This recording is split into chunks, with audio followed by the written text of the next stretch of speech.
듣고 오신 것처럼 미중 회담에서 이견을 좁히지 못한 타이완 문제. 시진핑 주석은 바이든 대통령과 비공개 회담에서 타이완 통일 의지를 강조한 걸로 전해졌습니다.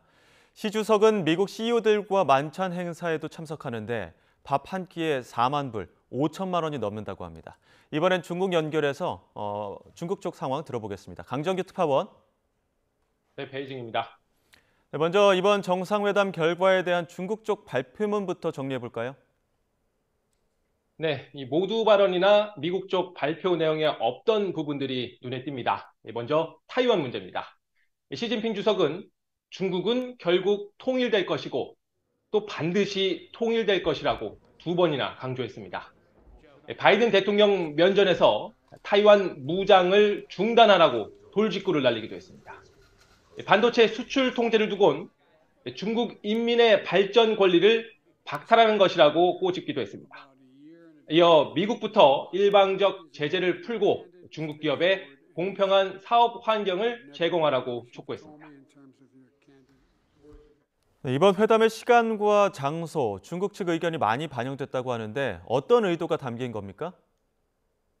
네, 먼저 시점을 보면 에이펙 정상회의가 본격적으로 시작하기 전입니다. 사실상 시 주석의 미국 도착 후 첫 공식 일정이었는데요.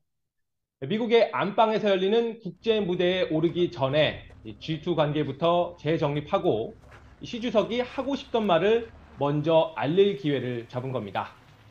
두 번째로 장소를 보면 에이펙 회의장에서 40km 넘게 떨어진 별장이었습니다. 시 주석이 에이펙 21개 회원국 정상 중에 한 명이 아니라 바이든 대통령의 특별한 손님으로 따로 대접받는다는 인상을 주려고 한 걸로 풀이됩니다. 또 중국계 18만 명이 몰려있는 미국 최대 화교 도시 샌프란시스코에서 반중 시위 등을 의식했다는 지적도 나옵니다. 그리고 에이펙 CEO 서밋 만찬에 시진핑 주석이 참석해서 연설한다고요? 네, 테슬라의 일론 머스크, 애플 팀 쿡 등 내로라는 미국 CEO 수백 명이 참석하는 관람 만찬입니다. 참가비만 $2,000, 우리 돈으로 260만 원이 넘습니다. 특히 시 주석이 앉는 8명짜리 헤드 테이블 가격은 $4만, 5천만 원이 넘는다고 합니다. 투자의 규제, 워런 버핏과 한 끼 식사권이 최대 1,900만 달러였던 것과 비교하면 저렴하다, 이런 우스갯소리도 들립니다.